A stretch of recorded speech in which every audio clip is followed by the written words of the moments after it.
Hi, this is Shelly Hamilton again with Piano Tips, Playing Musically, lesson number 3. Today I want to start with a little recap about the hand position. In lesson 1, we talked about having a cotton ball in the palm of your hand and having rounded fingers, no caved in knuckles like that. But one thing I wanted to add to the hand position is that you want to keep this kind of flat from here, your forearm to the top of your hand. My piano teacher, Mrs. Muriel Murr, teaches at Bob Jones, and she was my piano teacher growing up, and she is fabulous. I had the privilege of having her. And Mrs. Murr, if you're watching this, I want to thank you for your excellence in piano teaching and loving kids. But she told me when I was first starting in 2nd grade, she told me sometimes you can put a penny on the top of your hand like that and try to play without the penny falling off. See, and that kind of keeps the forearm because you don't want to play like that. You want this to be kind of level. So I just wanted to add that to the hand position. But today, mostly I want to talk about exaggerated dynamics.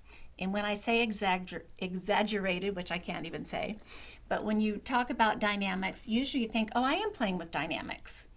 But you have to exaggerate them for them to come across to the listener.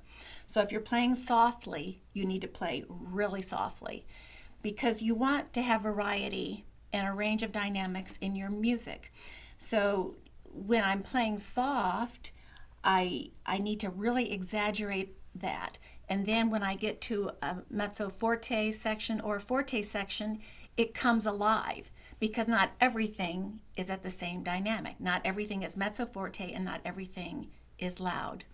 So when you play, you need to make sure you exaggerate those dynamics.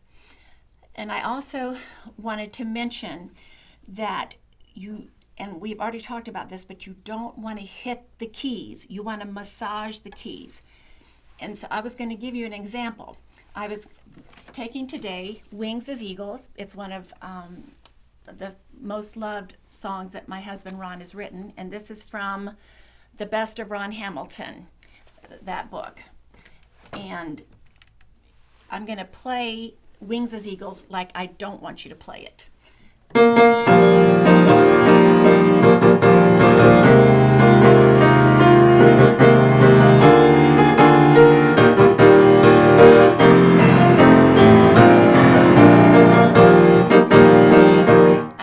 Hitting at the keys, that's how you don't want to play, and every note is getting equal emphasis.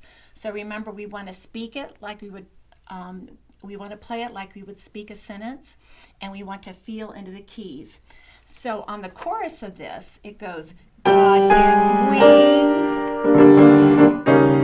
as, see how I am feeling. I'm feeling into those keys, like I'm massaging, I'm playing loudly there.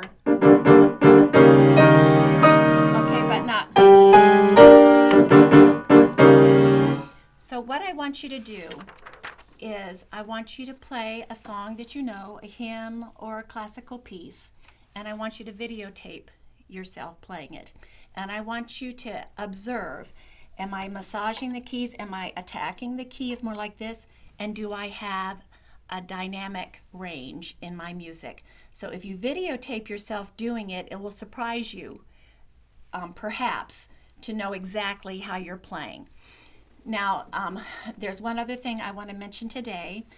With Wings as Eagles, when Ron first wrote this song, I had the picture of Chariots of Fire in my mind, and how in that music for Chariots of Fire, they use the repeated eighth notes, and it just portrays running to me. So I wanted to do that in Wings as Eagles. Even though it's flying, God gives wings as eagles, and I wanted to portray movement and motion. So I used that eighth note figure.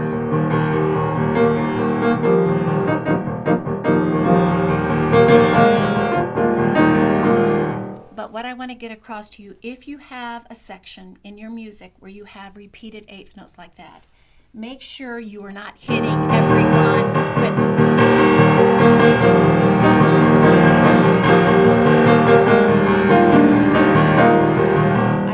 hit every eighth note like that. You want it to go to the strong beats. 1 and 2 and 3 and 4 and 1 and 2 and not 1 and 2 and 3 and 4 and. Okay, so be careful when you have repeated eighth notes that you play it musically. You play it musically and not giving every eighth note equal emphasis.